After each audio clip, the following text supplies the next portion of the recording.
Hey, Kevin. Mr. Simmons, this is an absolute honor to speak with you. Thank you so much for doing the interview with me. Yeah, my pleasure. Now, Mr. Simmons, I'm a big nerd about filmmaking, and I'm sure you've gotten this before, but I have to ask you, JK stands for Jonathan Kimball, and Arnold played Detective John Kimball in Kindergarten Cop. Did you ever talk to him about that? Has that ever been like a brought up in conversation that you guys share a similar name with the character he played? Yeah, you know what? We never did directly talk about it, but I mean, I was a big fan of that movie, and not just because he was named John Kimball. Right. I thought it was one of the first times we saw such a great, funny side of Arnold. So, yeah, you know what? Next time we meet up, we'll have to talk about that shared name thing. Or maybe I'll have to play a character named Arnold Schwarzenegger or something. That would be amazing. I love the concept of your character because he talks about, without spoiling anything, he talks about this idea that he's been involved in this situation for over 33 years. And I wanted to talk to you about, as an actor, do you build in those 33 years? Do you know where he's been during that time period? Do you think about those things? Yeah, I do. I mean, I don't, break it down too specifically, but I think about sort of, he's a rookie cop when he first encounters them, and played by a younger actor, obviously, and that sets in motion a series of events in this guy's life where nobody takes him seriously. Nobody believes when he's talking about robots and aliens and stuff, and so it kind of things don't go well for him from there. So by the time we meet me playing the character, I'm a little disheveled and spending a little too much time doing this, and then the journey is, well, maybe it turns out that O'Brien did know what he was talking about. Now, I recently sat down with Miles Teller, and I think that Whiplash is arguably one of the greatest films to come out in the past 20, 25 years. And one thing I found fascinating about what him and Damien did with that movie, and you obviously, was the way the film ended. It was probably the most perfect ending I've seen in the movie, just because it went to black. You didn't have to have over-explanation.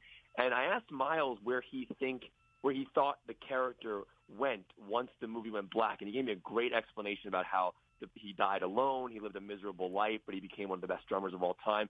I'm wondering, once that movie went to black, where do you think Fletcher goes? What happens maybe within the coming years after it goes black?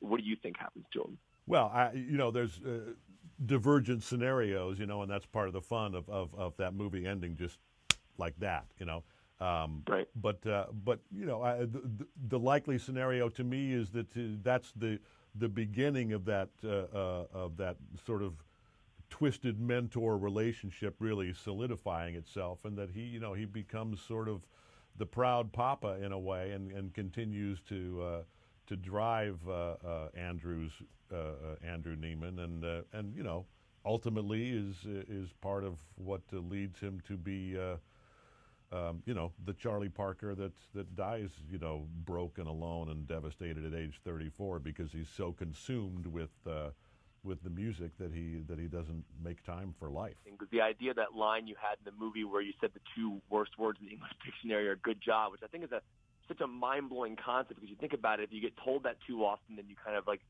lower your things that you can do and not to succeed more.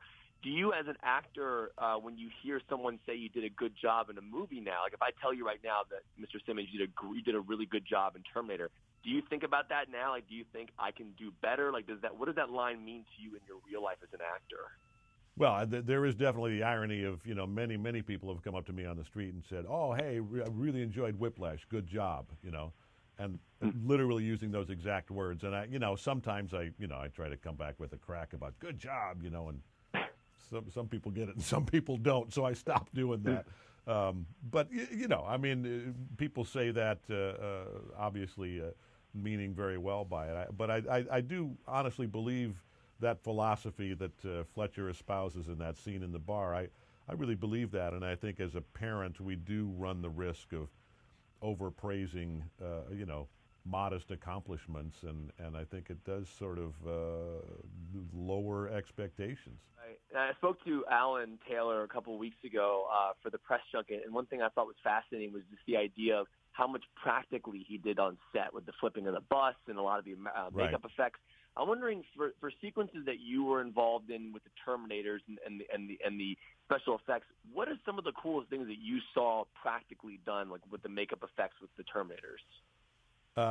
Well, yeah, the actual makeup effects themselves are great because, you know, I'm a big fan of, you know, real stunts and real makeup and, you know, let's Right. make everything, you know, let's really do it. And then obviously there's computer generated stuff as well in a movie of this kind. But I only did one day of green screen work. And even on that day, I mean, we were, you know, people were jumping into a real helicopter and the helicopter was taking off, you know, so there was, it's always nice to be grounded in the reality of what you're trying to portray. There were no real bullets flying at us. They could Right. sort of drew the line there. Mr. Simmons, congratulations on all your work. Thank you so much. And talk to the people at HBO and get your character from Whiplash and the character from Oz in the same room. I want to see that happen at one point. That'd be amazing. I'll see what I can do, Kevin. All right, talk to you later, Mr. Simmons. Thank you. Thank you.